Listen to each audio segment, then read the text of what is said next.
Good morning. Happy Monday. I'm Amelia Lee here with you on this July 21st. We're at 6:30 this morning, which means it is time for a look at our weather with meteorologist Jim Caldwell. Jim, what's going on for our first alert weather day? It's another first alert weather day as we expect more rounds of showers, thunderstorms to blast through the area. They could be strong, they could be severe, and they could also cause some flash flooding issues. We've got a flood watch that will continue through the evening hours for the entire area, and there might be a little bit more that spills over into your Tuesday, though I do see a little bit of calming coming after that. Just gets a lot hotter around here. We're going to get that true sizzle going. But today, as far as that's concerned, I think what we're going to end up with is temperatures that will run in the 80s, very close to normal for this time of year. You're going to have that, and then you're going to have some showers, thunderstorms around.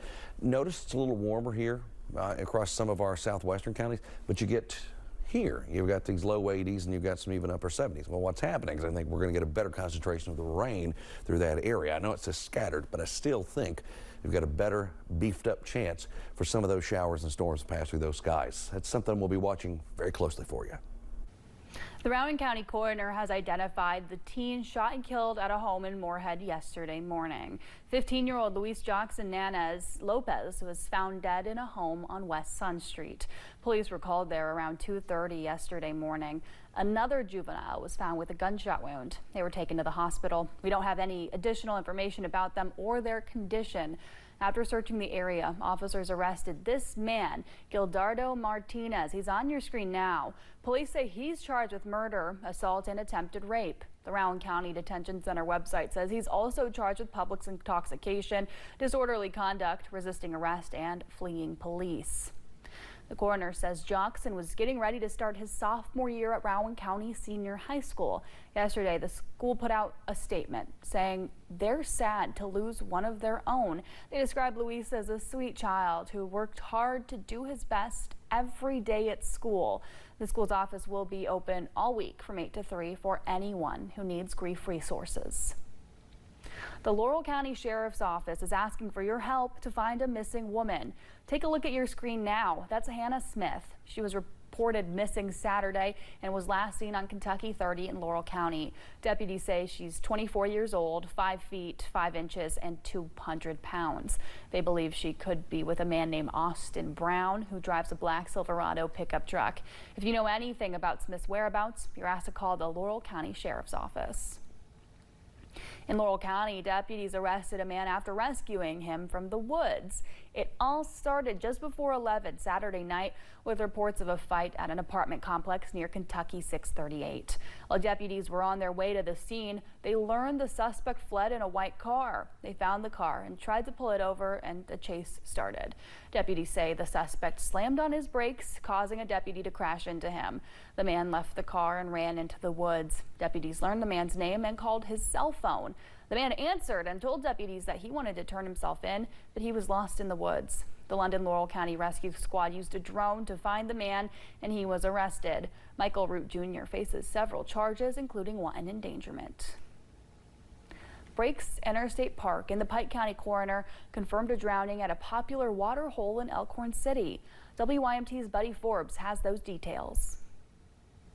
First responders say the call came in around 6:45 p.m. Thursday, reporting a possible drowning at Ratliff Hole in the Breaks Interstate Park. Did find a group of individuals who stated that their friend had disappeared in the river, had gone under, and hadn't been seen for approximately 45 minutes at that point. Park Superintendent Austin Bradley says multiple agencies headed to the water, bringing in boats, sonar, dredging equipment, and more. That all came together in short order. All the departments worked together really seamlessly, and the young man was recovered probably about 2.5 hours after he was last seen. First responders located and identified the body of 19-year-old Zach Mullins of Hurley, Virginia. His parents had already been notified that he had gone missing, and unfortunately they were here when he was located. We allowed them time to see their son, which is always heartbreaking for anybody to watch. Bradley says the section of the river has seen many similar heartbreaking calls because of its dangerous rapids and currents that can be deceptive to those looking for fun on the water. The river can still look fairly inviting from a swimming perspective, not like it does right now. It can still be fairly calm, fairly clear, but unfortunately the currents are much greater. Encouraging those who take advantage of the park to exercise extra caution to avoid another family experiencing the same tragedy. In Pike County, Buddy Forbes, WYMT Mountain News. Bradley says a routine investigation is ongoing and Mullen's body was taken to Frankfurt for an autopsy. An investigation is underway after a man died at an abandoned mine in Breathitt County. The coroner says he was called to Old Mine Number 2 on Mine Shaft Road Thursday night. 45-year-old John Mullins of Magoffin County and his cousin were reportedly searching for ginseng and yellowite when they went into the mine. The cousin said when Mullins started to come back out of the mine, there was a collapse. Mullins' body was sent to the state medical examiner's office. Bell County deputies arrested one Pikeville man on multiple warrants. Deputies say 40-year-old Joseph Levi was arrested at his home on Limestone Road. He was wanted on several charges, including receiving stolen property for having industrial wiring from a coal mine area that was worth more than $10,000. He also faces drug-related and other charges and was served with failure to appear warrants from 2023. He was taken to the Bell County Detention Center. A Southern Kentucky roofing company was named in a substantial lawsuit seeking thousands of dollars in judgments.